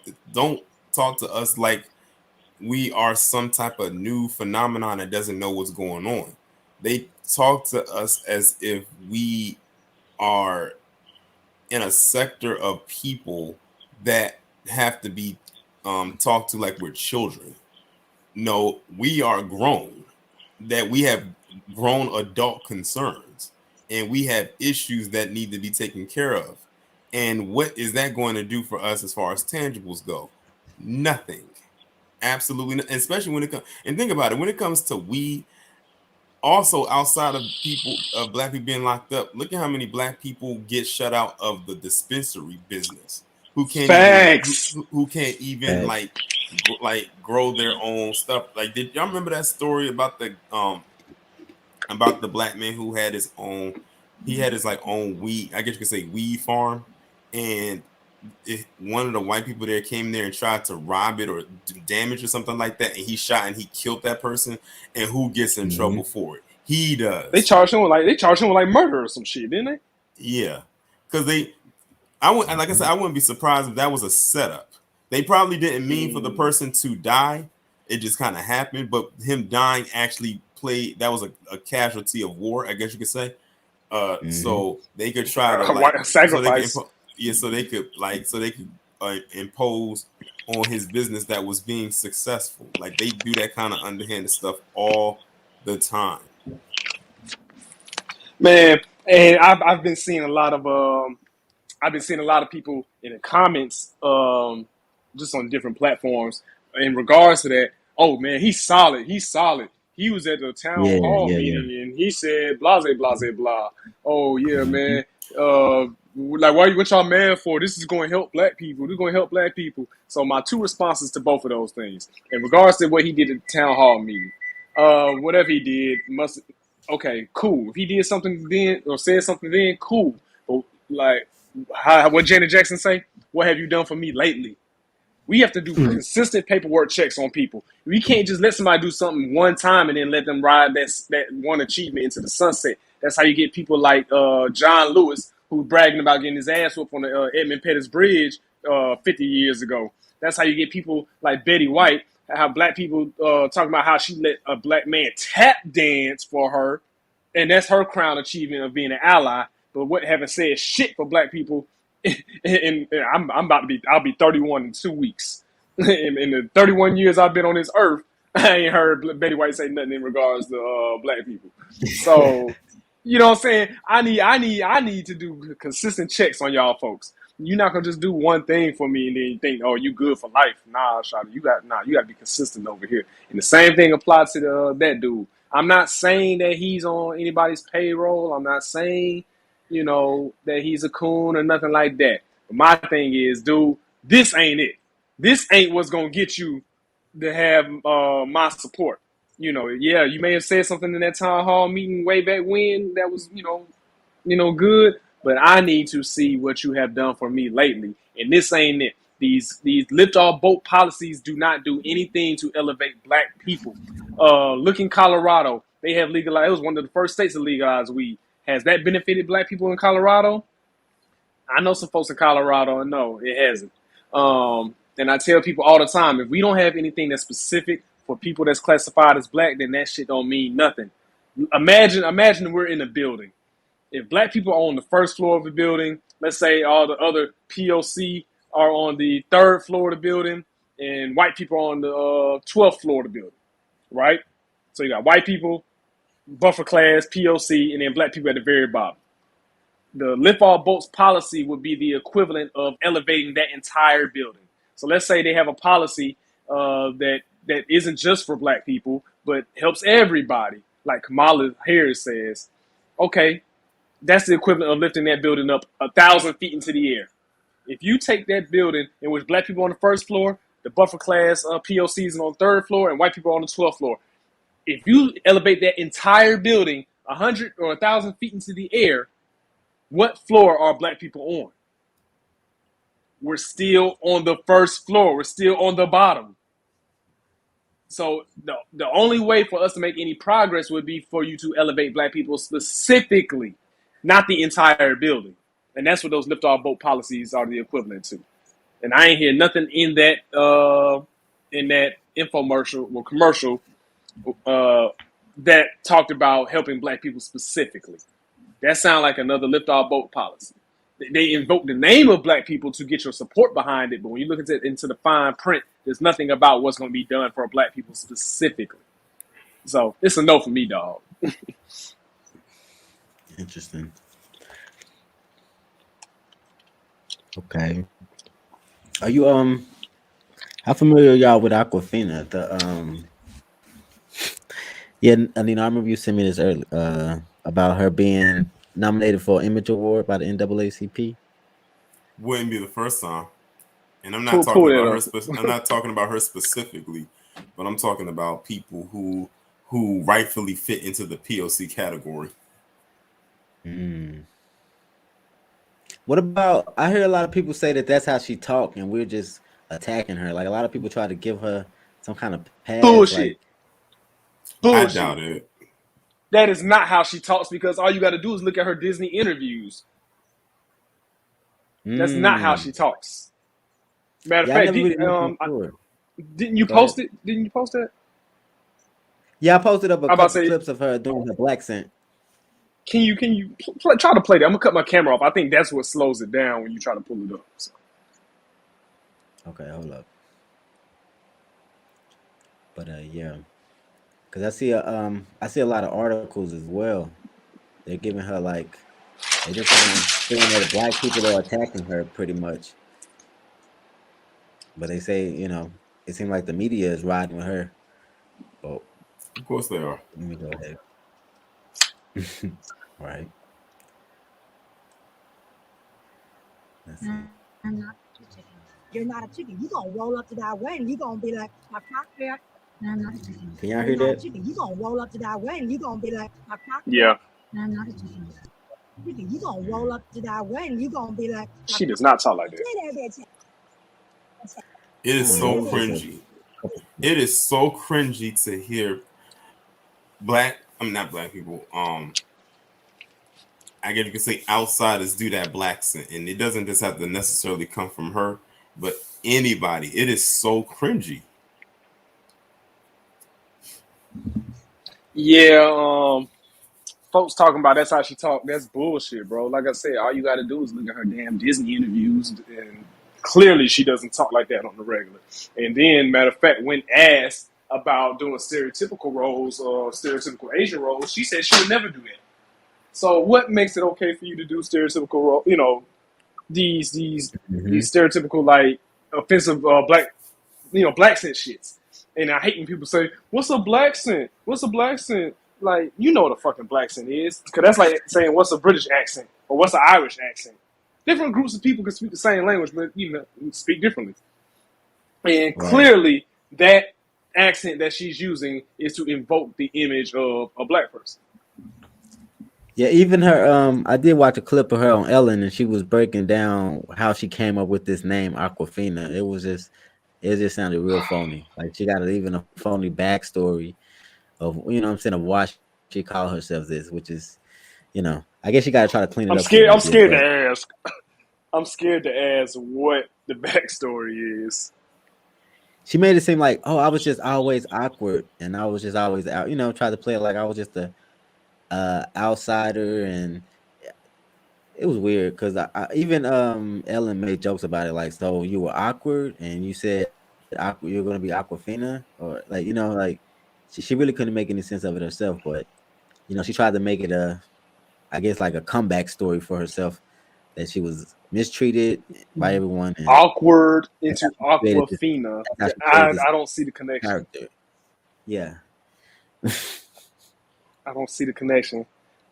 It's probably something in reference to her damn kitty cat, the one that ain't being cooked, That's commonly and she what said, what we hear it as, but right, she tried right, to. and That's try to that's clean it commonly up. what. Right, exactly. That's commonly what black a black person might use that for, but she tried to make it seem like it was something deeper than that. No, just She had to sounded clean like it up how for when mainstream. rappers try to make how rappers try to make the raps try to seem deeper than what it is. Yeah. She really sounded like one of them. Just like Killer Mike. When Killer Mike get around the white people and ask what Killer Mike stand for, oh, because I killed the Mike. Nigga, you know that is not why you was calling yourself Killer Mike, nigga. Your name is Michael, and you know what I'm saying, you was on some, what I'm saying, you was on some street shit when you first popped off. So Killer Mike. But when he got around the white people, he tried to clean it up. Oh yes, they call me Killer Mike because I killed the mic, the microphone. Like, bro, you know that's bullshit, As if man. they You know, a can't lot of, do a simple Google search. right. And like black people, for the most part, whether we not gonna call him out on it in front of the white folks. You know what I'm Right. saying? We gonna let him cook. But deep down, we all know that's bullshit.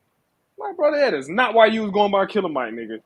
But I get it. You on the equivalent of being on the job, so we'll let it slide. And that's what Aquafina doing. Matter of fact, Aquafina's doing a whole rebranding of her image now. Now that she getting these Disney checks, and she's doing the equivalent So of now you what about so Miley now you Cyrus about to did.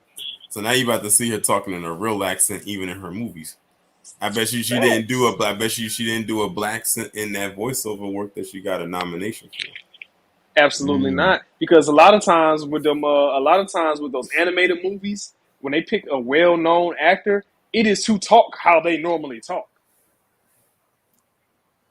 Think about Eddie Murphy in Shrek.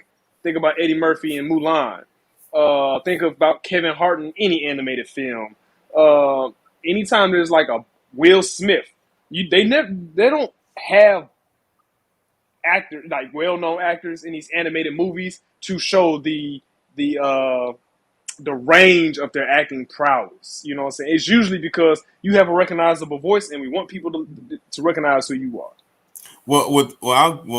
It's some exceptions where they will have to have like maybe an accent of some sort, depending on the type of character that it is. And it's interesting Right, that you said the movie Shrek because Mike Myers does not sound like how he sounded Shrek in real life. right, right. And like I said, it's not, that's not universal, but but I say that for us typically for these side characters. You know what I'm saying? The comedic relief, supporting characters. Typically, when they get an actor for that, that's well known, it's strictly just off of because they got a recognizable voice, like Tiffany Right. Haddish. If they got her in a damn animated movie or whatever, it's because you can listen to them. Oh, that's damn Tiffany Haddish. Yeah. So. Yeah, man. I don't know. I don't appreciate the fact that they're really trying to rebrand Aquafina before our eyes and try to act like all that shit that she's been doing up until this point never happened. And I feel like it's up to black folks to keep making a deal out of it every time we see her face. I still haven't watched Shang-Chi yet, just because she's in it. And I've watched every Marvel film and TV show up until this point. I still haven't watched Shang-Chi yet. And I love martial arts movies. I don't know. I just, I don't know. Did she have that her little black scent on in Shang-Chi? I haven't watched that. I haven't seen it. But I know she definitely has a machine behind her right now, and they really want to see her Yeah. win. But what makes her so special that they're willing to put all this money? I feel like they're putting her up. I feel like they're elevating her just strictly to spite us. It's so many other Asian actors, better actors that they could pick for these roles. What makes her But so special? She's not even funny. because she appeals to the youth, and that's where the money resides, is with the youth. If you can get that youth audience, you got them. And then she's in Shang-Chi, which is a Marvel movie, and they know that most of the money is going to come from those kids, and a lot of kids like her. It's not necessarily on us who really know who she is. The kids like her. They don't care. They don't care about her black scent. They don't even know what a black scent is. They just like her. Because matter of fact, like when if you look at a lot of her earlier stuff, a lot of that stuff that she was doing was appealing to kids. Like, really, what has she done that has appealed to a mature audience? I didn't even know who the hell she was until the little clip of her and her black scent went viral a couple years ago. And folks was like, "What the fuck is this?" And you gotta think, like I always say, that black people, especially black Americans, we're the trendsetters of the world. Her doing that, especially as an Asian woman, is not new to Asian people. Because if you can reach back further than that, I remember seeing some kind of a documentary years ago where they were showing, like, it was people over in Asia, and I'm gonna stick with the women who were like literally trying to find their inspiration of black people or black culture through hip hop.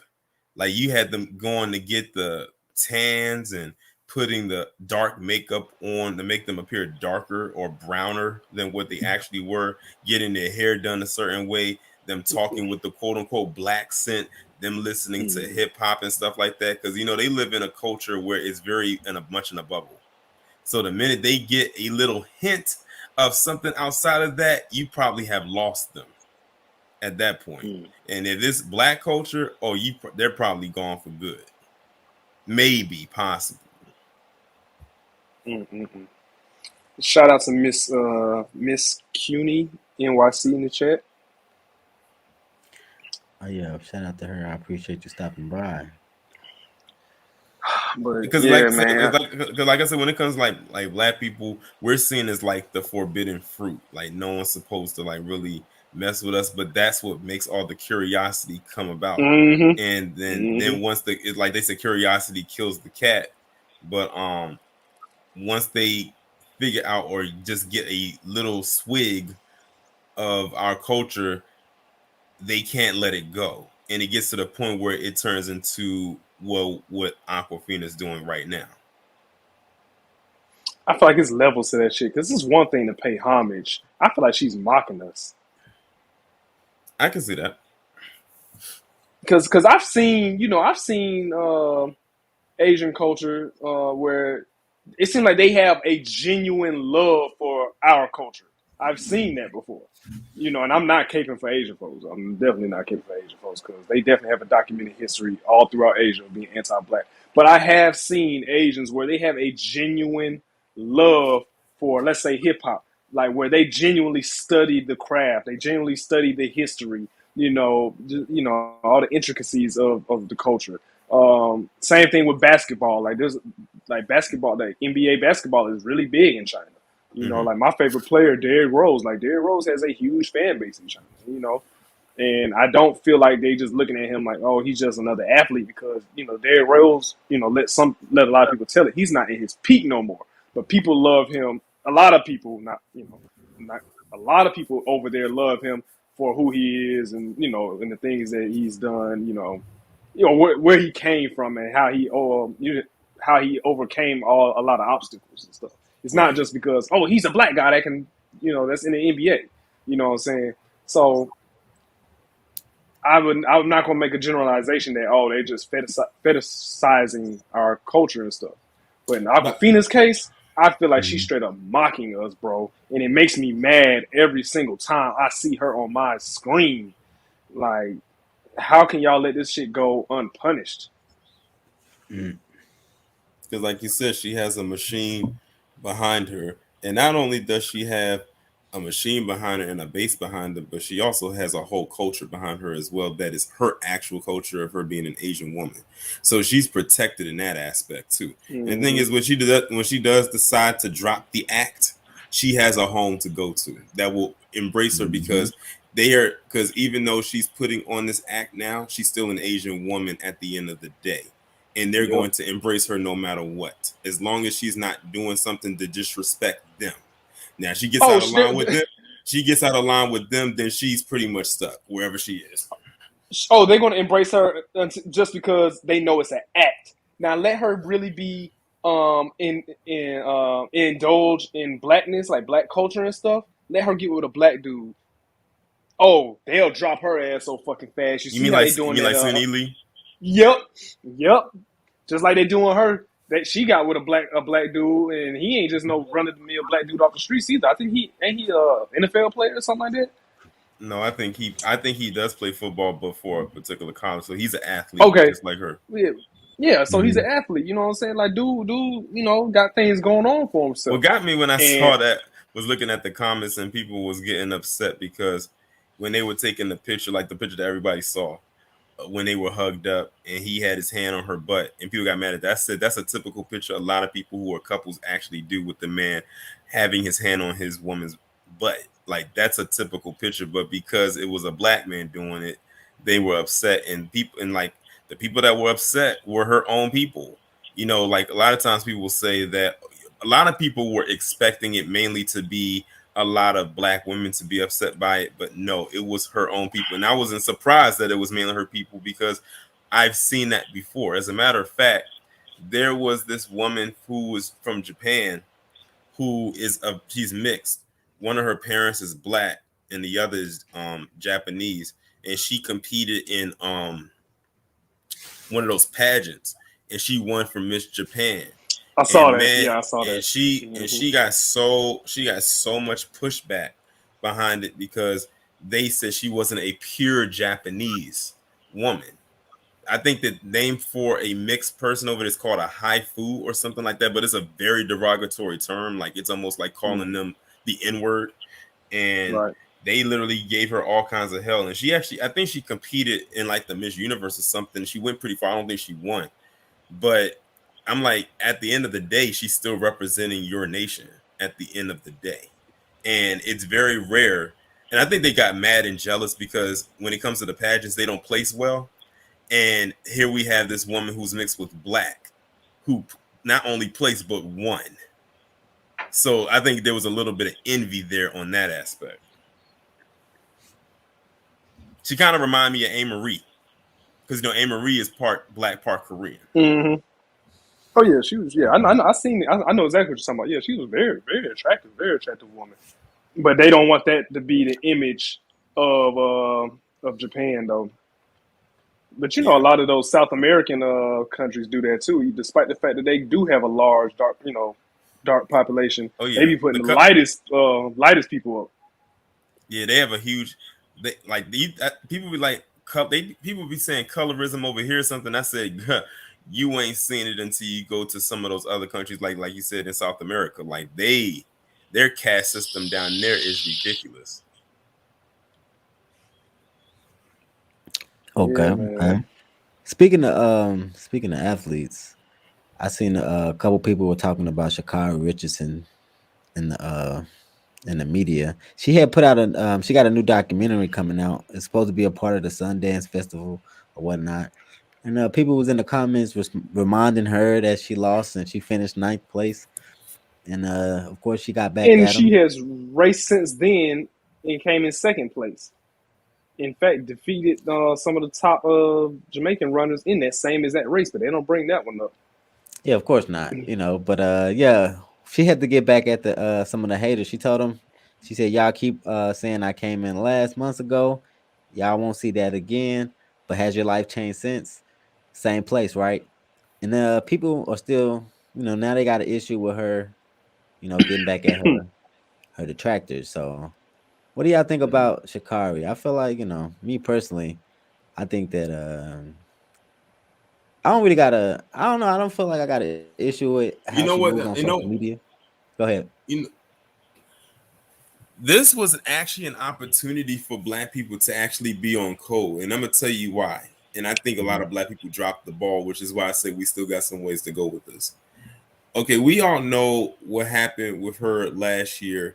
She was poised to be one of the next best great top track runners and represent the US well in the Olympics. Because when it comes to track, black people, no matter where at in the diaspora, are going to Right. dominate that.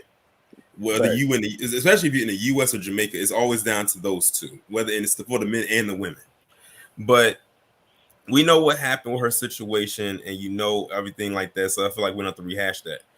The part where a lot of black people dropped the ball was where I would say a lot of white people, if they had a white athlete in that predicament, they would have picked up the ball and kept it moving. Where black people dropped the ball is that they completely piled on her along with lamestream media piling on her as well. and how lamestream media went about it. You know how they vicious with it. And then it's like black people had to come up and double down with the viciousness. I'm like, what are y'all doing? I said what you should have did was, even if you felt what she did was wrong, and y'all made it seem like this woman committed murder or some kind of a domestic terrorist attack. I said what you should have did was get on code and actually say, okay, I understand what happened, but however, I'm still going to support her, because we know PC would have did that for one of theirs. They probably would have been above and beyond. Look at, okay, I'll give you a perfect example. Think about that tennis player Novak Djokovic from Australia, probably one of the top tennis players, but one of the most problematic people on the planet. And white people prop him up like he's the best thing since sliced bread. And this guy has done so much and said so much. And also, he actually had some things to say about Simone Biles. Another time, black people again dropped the ball when she had her issues going on while in the Olympics. I'm like, what are y'all what are y'all doing?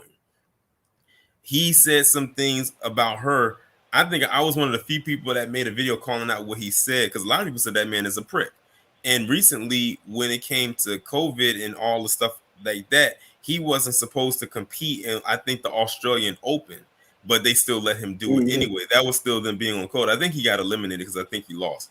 But remember, this was the same guy who, at the same time, who had all this smoke for Simone Biles, was the one who was spazzing out on the, was it the coach or one of the people, someone with the tennis, and he quit on his partner minutes before they were supposed to have their match, causing their partner to disqualify, and they had to walk home with a bronze medal. So they basically got the consolation prize just for being there instead of competing and going for the gold, because he was having a drama queen moment. But nobody really talked about that. And this is the same guy that was being a whole hypocrite. I'm like, I said, this was them being on code. And if y'all was on code, y'all should have went. I said, as black people, y'all could have went after him, but y'all didn't even do that. Y'all were too busy going in on Sha'Carri Richardson and Simone Biles, just like lamestream media was already doing. I said, we know what they're going to do by default, but y'all had to go in on them as well, just because you needed something or someone to talk about. I said, meanwhile, this guy over here, he quit on his whole partner before the match, because he was having his own issues. Mind you, he wasn't hurt. He was in good condition. He wasn't having a mental breakdown, even though they probably would have tried to go with that angle. But he literally just quit on his partner minutes before they were supposed to start the match. And by default, the other team won by default, and they ended up having to take last place. I don't even think he was there for the medal ceremony. So his partner was standing up there on that podium by themselves, while the other team was up there with both partners and going home with the gold. Well, the part of the issue is that contributes to why we do that to each other, man. What's it called? Meritorious manumission. There's essentially a reward system in place for black people who talks down or sells out black people in front of white people. You know what I'm saying? Like they get rewarded for doing that shit. That's why you got people like Stephen A. who get real loud when he talking about black athletes on TV. He get real meek and mild when criticizing white athletes, if criticize them at all. You know, like black folks get rewarded for that.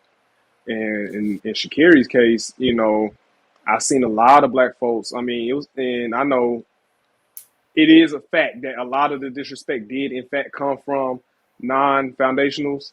But I've seen a lot of foundationals piling on her about that weed situation too. Not necessarily about coming in last place, but as far as the weed situation, I did see a lot of foundationals piling on her about that shit. Talking about some girl, you know, you weren't supposed to smoke that weed and blah blah blah. You know, like just going in on her. Like, damn. Like, first of all, she's only 21 years old. And she's a 21-year-old college student. You know, at that. And you know what I'm saying? Isn't the weed legal out there in that area? You know, and then she had just lost her mother, and y'all really tripping about her smoking a blunt. You know, and that's even assuming she smoked. She probably ain't smoking. Probably took an edible. You know what I'm saying? And that shit was real sickening. But just a side note, I always call her Sha'Carri. It wasn't until I saw the trailer for that documentary that they brought up there. She said, no, my name is Sha'Carri. So I'm trying to change how I say her name, because I always say Sha'Carri. But Yeah. She always had to. I know she always had to remind people that it was Sha'Carri because everyone was calling her Sha'Carri because like it looks like it should be Sha'Carri, but it is actually Sha'Carri. And also too, we can think about the Olympics back in 2016 with Ryan Lochte, the swimmer, when they was over in Rio when he did what he did. I'm like, that was the perfect opportunity for Black people to pile on that. What I'm talking about, a huge missed opportunity. Like that Well, was a first of wide all, open which situation? Because he had so many situations. They had an incident where they like tore up a bar or something. And then on top of his weed usage and stuff. But I know they had I think like they one went to situation one where they of. like. I think they went to one of the favelas. Like they went somewhere they weren't supposed to go because all Olympians were supposed to be in one spot, and he and two other his teammates went off somewhere they weren't supposed to go. And I think I forgot what the story was. It has something to do with money or something like that. I think they were trying to like con somebody out there or whatever the case is. Yeah, like run off on the Like field or some crazy yeah, shit. like run, like they were trying to do something. No, I think it was money that was involved. And then he wasn't supposed to leave Brazil. He literally jet set back to the States, and he had to get extradited back to Rio. And that's like that was a perfect opportunity. Then you had Billy Bush, George Bush's cousin, calling a 35-year-old grown man a boy. I'm like, what? But that was him. That was Billy Bush being on code. But I mean, I know y'all know this, but just for the viewers out here who may watch this later on, the whole pathology behind why we go hard on our own and go take it easy on everybody else, Negroes be on some shit like, because like you said, that was an opportunity to go in on Ryan Lochte. They're gonna be like, well, just because we can, that doesn't make it right, or whatever. Bullshit. But then we'll go in on each other and be like, well, we got to be better than everybody else and shit. It's like, man, fuck that. Why we got to be perfect? Exactly. You know what I'm saying? Why is it that when they go low, we got to go high? No, fuck that. When they go low, I'm going lower. Right. Shit. I'm about to pull the rug from under their feet. Right. That's how I am with it. But you know what? I didn't miss that opportunity. So I definitely, and that was back when I had my original channel, the one before the one I have now. And I got a lot of good content out of that with the Olympics that year. I covered a lot of stuff with the Black athletes for the Olympics that year. But when that happened, I definitely talked about that. I made sure to mention that. And I just don't understand, like, why can't we just have that same energy for them folks? If matter of fact, if we keep it in the book, not even the same energy, we need to be going harder when we criticize non-Black people than we do our own. But we so backwards, man. We go harder on each other than we do our oppressor class. But I digress. Yeah, Sha'Carri, she definitely gets a lot of backlash. A lot of people try to say she should be humble, but we all know where the humble line comes from. I was just about to say, like, yeah, like when they say humble, that means they don't want you being uppity. Yeah. But shit, she got every reason. She got every reason to be cocky. Yeah, she clocked in one of the fastest woman times. in history. Right, in history, yeah, in the history of humankind. At the age of 21. Like track athletes aren't like football. Football athletes, once you get to a certain age, you pretty much out of there. Even with the NBA, once you get to about 28, you already looking at they looking at you like you old. Track, man, them folks be running till they damn near close to 40. Because Tyson Gay still running. And I know Tyson Gay been running shit since I was like in high school. But she gonna be. I think she gonna be good. And when 2024 rolls around, she gonna have her. She gonna have her head on straight, and she gonna come in. She gonna shut down all her naysayers, all her haters, and she be like, "This is for 2020." yeah. I can't wait. I can't wait. And I see some people talking about so. Go ahead. And speaking of Simone Biles, I actually had a chance to actually see her perform, and she's just as good in person as you see her on TV. Like she be landing them flips and stuff like that. Like it's just perfection. Like my goodness. But I've actually had a chance to see her perform because she had came to my job. She was on a tour, and she and some of her gymnast friends had put on like a show for the little girls that were there, and they killed it. Yeah, Simone, and I feel like Simone Biles don't even get the recognition she deserves because I don't think people understand what she's doing in the sports. Because it's like she's literally creating new moves because she's bored, and then her moves are so intricate and complicated that they're banning her from doing it because they're like, hey, that's not Oh fair yeah, because nobody else can do that. I remember that. I was like, "Are you kidding me?" When I remember seeing that, I was like, "Y'all are actually making her ban a move that she came up with because they can't do it or it's too hard." I said, first off, that is almost it's an insult and it's a compliment. It's an insult because like I can't do the move I came up with because they're too mediocre to do it. I mean, she's not going to say that, but she was probably thinking it. But it's also a compliment because, like, damn, like she came up with her own move that they gave her. Like, she has a whole move named after her. So Right. that's very rare because they're used to doing certain maneuvers that everybody knows, but she's creating moves out here that only she can do. Yeah, but it Kind is of what reminds it me also. is. Remember that black figure skater who did that backflip and landed on one skate. Yes, yes, that They was like back in the disqualified him. '90s. Yeah, that was back in the '90s, and the thing is, what the backstory behind that is because she was so good. Like they did her dirty because like they were saying she should have placed like very high, but they kept like keeping her low on the ranking. So she actually did that maneuver because the thing is, doing flips was banned for figure skating. But what she did was she said, you know what? I'm going to lose this anyway. So this is going to be my big F you to the judges. So that's why she did that backflip and landed on one skate. But the thing is, if you land on both skates, that's considered disqualification. But she landed on one skate, so they couldn't disqualify her. But she wasn't going to win anyway. So she said, "F it, I'm gonna do it." And I'm gonna give this. She said, "I'm gonna give this crowd a show." And when she did that, everybody literally went crazy. Wow. See, That's I some didn't know G the shit right backstory. there. Yeah, I didn't know the That's some backstory G to shit. it. Yeah, that was nice.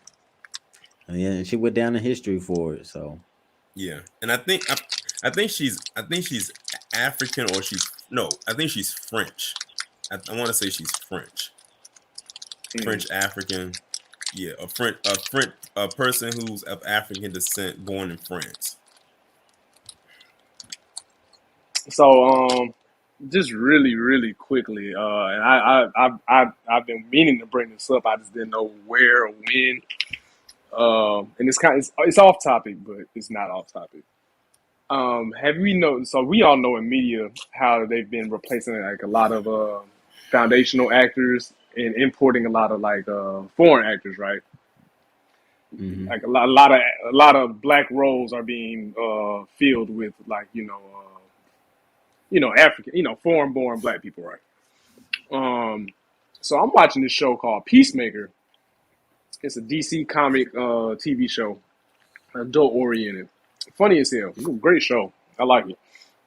But there's two black main characters, and the male character, he's of course of African descent.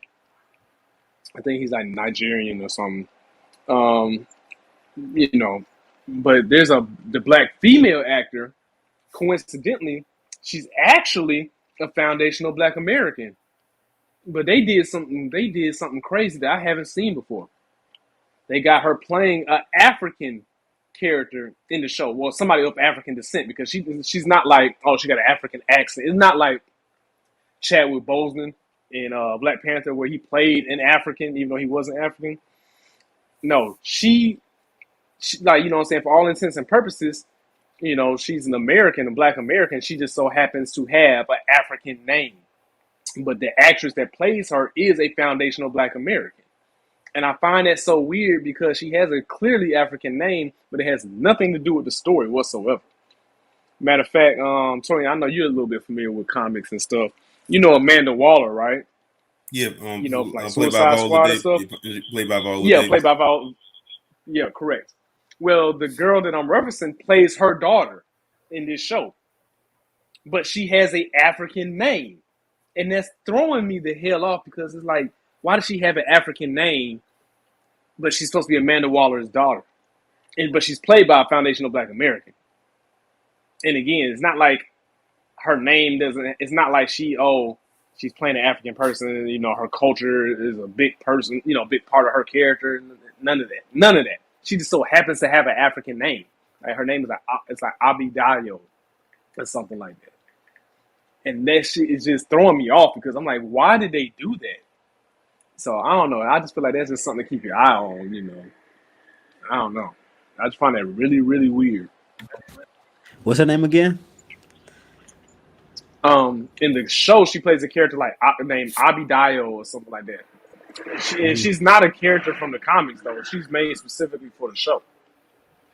Oh, okay. But the actress that plays her name is Danielle Brooks. Okay, I know who you're talking about. Yeah. So I don't know. That's just really weird to me. But like I said, the male character, he's played by an African guy in real life, but his character is just, you know, a Black American. But we're used to seeing that. They've been doing that for a while now. But I don't know. Maybe it will come up later on in the season or something. I don't know. But I find that hella weird though. But yeah, that's neither here nor there. That's just something I've been thinking about because I'm watching it right now. Actually, it's on my TV. Yeah, I'm gonna have to check that out. I haven't heard of that. But good night, Nini. I see she said good night, brothers in chat. Mm-hmm. You said the show was called Peacemaker? Yeah. It's a spin-off or continuation of that Suicide Squad movie that just dropped like last year. Mm-hmm. Starring John Cena. It's a good show though. I haven't watched the show, but is the character that you're talking about, is she married? Married, like in a relationship, married. Yeah. Yeah, she's a lesbian in the show. Of course, she's married to a woman. That's probably why her last name is what it is. She probably has the last name of her wife. But I think her first name is Abidayo. No, I'm looking at it right. I looked it up. Her first name is Leota. Okay. Adebayo is her last name, so she probably took her wife's last name. Even though her wife is light skinned as fuck, but I mean, not to say there's not light skinned Africans. That makes sense. Her wife, I'm looking at the picture. The wife almost looks like how Halle Berry did back in the day when Halle Berry had the shortcut. Right. Yeah, she's kind of bad, but yeah. But okay, that makes sense. That makes sense. Okay. But they got her playing someone. Okay. That makes sense. All right. Appreciate that clarification. Shit, I guess we can get ready to shut this down, man. I appreciate everybody stopping by. Appreciate Taurean pulling up. You know what I'm saying? No problem. I always enjoy this kind of conversation. Yeah, I'm gonna have to come over there and you do live streams too, right? Yeah. Okay. But I'm gonna be going live on my live stream channel tomorrow, not my main channel. Okay. You got a second channel for the live stream. Yeah, that's the more informal discussions over there, like kind of how we doing now. Okay, I'm gonna have to go subscribe to that channel too. I'm subscribed to the main one. I didn't know he had a second one. You make sure I put the links though, so other people can find you too. The second channel is called Rain in Real. The second channel is called Rain in Real Time. Okay, hold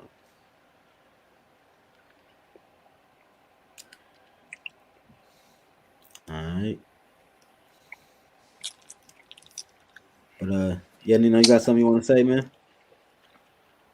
Yeah, I'm subscribed. Nah, not really, man. You know, just another great conversation, man. You want to start your channel, man? You know, I don't know. I might need to. But now I always appreciate you sending out the invite, bro. Like real talk, because these type discussions I actually be wanting to have with people like-minded people, and it's very rare that I encounter people like this too often in the real world. You know what I'm saying? Not to say there ain't folks out here, but definitely not enough to where I can have these type of discussions at length. So whenever I get a chance to chop it up with some brothers that they got some sense, I'll definitely take that, and I really appreciate you inviting me on. All right. Well, I guess we out of here, y'all. All right, peace. All right.